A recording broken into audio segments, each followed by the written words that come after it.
I got fired. Today, the letter came into the mailbox. I'm from Belgium, Antwerp, and when you officially want to notify someone, you send them a letter. So that's what I got.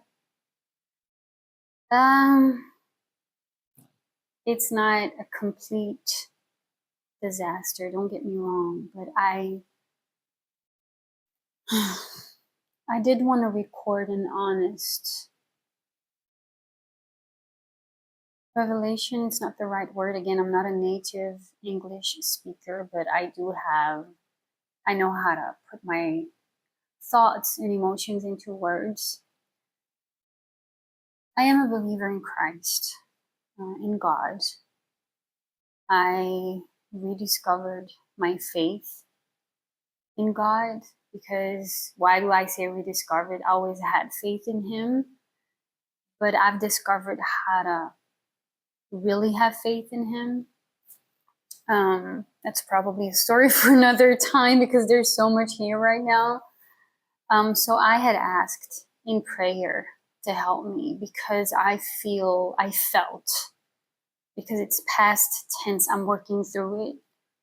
I felt lost for many years. And it might be a surprise to a lot of people because I have a tendency to look strong on the outside, to look as if everything's fine and I have it all together. But the truth is, I don't. Most of us don't. Sometimes we look at people on social media and we have this idea of, wow, this person has it all together. They're doing their thing. They have their own store. They have their own brand. They're, they're doing whatever they like, whatever they love, whatever they're passionate about. And in a sense, I was doing what I was passionate about in my spare time, but I was always afraid to take the jump, to like literally go with, or just like embrace my gifting, if that makes sense. I've always repressed the gifts that I got because I've been taught, and it's not to blame anyone else because I don't want to play the victim here, but I've always been taught as a very religious person. I was born a Muslim.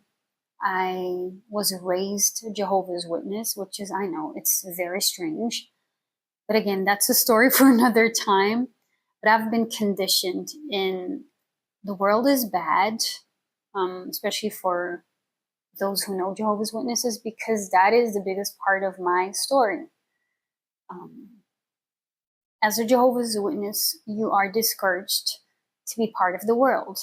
You are encouraged to be no part of the world. But they take it to such an extent where you have to like renounce who you are. I'm a very creative person. I'm an interior stylist. I'm a self-proclaimed interior stylist, and I'm so good at it. Yeah, like I'm okay with being very good at it. I am really good at it. It makes me emotional. But I never ever imagined being able to do it for me, to start a business or to put myself out there as this is who I am and this is what I can do professionally. This is who I am. I've always hidden behind security. Make sure you have a job, a 9 to 5 that pays the bills, and keep your little interior stuff for, as a hobby, as a passion. And if something comes out of it, yeah, that's nice. But I've never really believed in myself. Believed in a sense where I believed, I'm repeating myself, I believed that I can do this. I can actually become an interior stylist. I have the gifts within me and the tools within me, my God-given gifts. And I can do something with that. I've always believed that like I had to suppress those. That's what I've been taught. As a Jehovah's Witness, you can't be part of the world. You cannot be in the world. I can't tell all of you what that means and how you go through life, but you're so suppressed, like incredibly suppressed. And I've been a Jehovah's Witness for decades. I'm talking about like 20, 30 years. Even though I'm half Moroccan and half Belgian, so my mom's Belgian, my dad's Moroccan. Even though my dad was a part of my early life and he left when I was little, I've always been in a very, very religious setting. I grew up in a very religious setting. To change from being a Muslim, I was like 10 or 11. And then to become a J-Dub, a Jehovah's Witness, was so confusing to me, but I wholeheartedly accepted it. And I'm not blaming anyone. I don't want to blame my parents. By the way, side note, the only parent I literally have contact with is my mom. But again, like I can't elaborate on that right now. I think there should be a time for everything. And I don't know if sorry. I don't know if I want to keep talking about stuff like that online, but I think it's important to humble yourself and to recognize where you've gone wrong. And I feel like God has helped me in such a way. I've asked so many times, like, I'd like to do something for myself. I can't function in a 9 to 5 anymore. I don't have this creative freedom. I feel suppressed again. I've been suppressed in this religious setting. I feel suppressed in this 9 to 5 job. There's so much that is in me that I can't express. And because of that thing consuming me that much, I don't have the energy to take it to that other level. I tried. That's why some of y'all, I'm especially active on Instagram. I started TikTok, but I was not consistent. I'm not consistent with it because, again, of the lack of energy and the fact that I was consumed by this 9 to 5 mentality where I'm restraining and confining myself and be like, this is the only thing I can do. This is the only thing that will pay my bills. I have kids to feed. I have a household to keep up with. I was making so many freaking excuses because in my head, that's the only way you can just do that. I don't know any other way. I left Jehovah's Witnesses not so long ago. That came with a lot of stressors.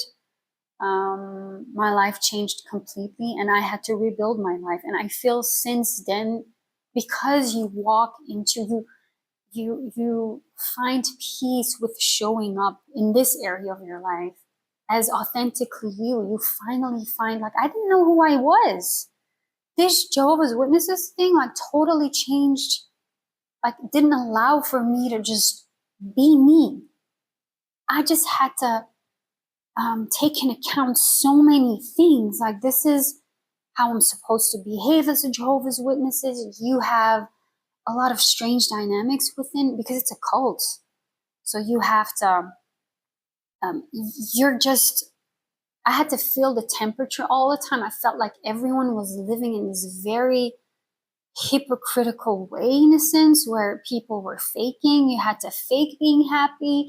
You just had to invite everyone. You had to go to your meetings. You were consumed by Jehovah's Witnesses. That was your life. You were preaching. You had to study all of those tasks and works, and this is how you showed God that you were faithful. I can't explain to people what that is when you've never been in such a cult, because, and I'm sorry, I might step on some toes, but it's the truth. It does something, like on a psychological level, it does something to you. So I had to first discover who I am, like who I was better. I'm still discovering that. I'm still deconstructing so many belief systems within myself. And thank God I have just this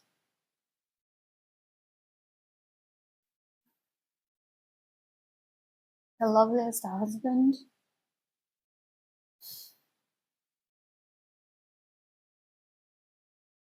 He's helping me like so much. And my God, like I started reading the Bible again, and I'm not tying anything to it. This is how you have to express your faith. Like you have to go through this church, you have to pray this amount of hours, and you have to. I don't do this anymore. I realize, and God is teaching me that that is not necessary. So I'm just telling you all of that, coming to this moment in my life where I have had admin jobs my whole life. As a very creative person, pushing and forcing yourself to be in this environment is, yeah, it's energy consuming. I was starting to feel like physically ill. I was having, you're just mentally not in a good place. That's the only way I can explain it. I'm still working on that. You're mentally not in a good place because you're keeping yourself somewhere where where you don't belong. And don't get me wrong, I've done lovely jobs. I've met a lot of lovely people, lovely colleagues, but I realize that this is not for me. I don't know how to move forward from now. I'm gonna be really, really honest. I don't know. They tell me like, oh, if you make content for socials, you need to be of advice. You need to be at service. You have to. There's a word for it. I'm Belgian, y'all, so I don't know how to express myself always in English. But you have to be, you have to be able to add value. That's the word. Add value. I'm like, this is raw and this is honest. Sometimes you don't have it together. Sometimes you don't know what to do. But me being in this very moment where I got fired, I had this job for only 2 months as a visual merchandiser in an interior store. Y'all, this is the first job that was the closest to my passion, to my obsession. I'm obsessed with interior design. If you want to see what I'm doing, I'd like to refer you to my Instagram page. That sounds so weird, like a commercial. Jazz Vibes, so YAZZVIBES, Jazz Vibes on Instagram. So you can have a taste of what I like, what my style is, how I see interior. And I'm planning to do more.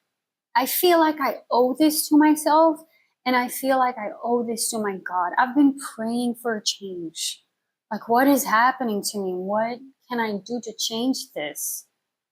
And I'm scared. I was anxious for so long. Like, God tells you, these are your wings. I'm giving them to them, fly. And it's so hard to fly sometimes. Sometimes we can be so scared to make certain decisions. And I feel like He extended so much grace to me to be like, you know what? Maybe you being fired will help you to see things in perspective. And maybe not all of you are believers, and that's okay. I'm just like telling my story from my point of view. But I feel like He has been carrying me all of those years. A lot happened in my life. And I don't even have mixed feelings. I'm thankful for the experience, even the 2 months. They're humbling. I'm learning how to humble myself because I was prideful. I was thinking I got it all together. I was fooling myself. I was like lying to myself. You don't have it all together. It is hard to work full time, to be gone 12 hours a day doing something you don't like, you're not made to do. So yeah, I'm at a point now that I'm reevaluating everything. It still needs a lot of processing, to be honest. I need to process all of what just happened.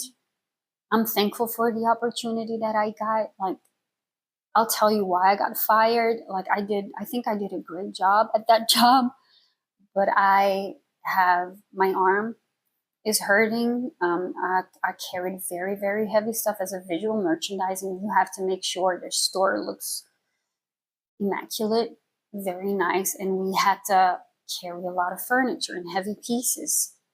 So I don't want to talk bad about my ex-employer because again, they gave me like I was doing admin jobs before, so they were literally giving me a chance.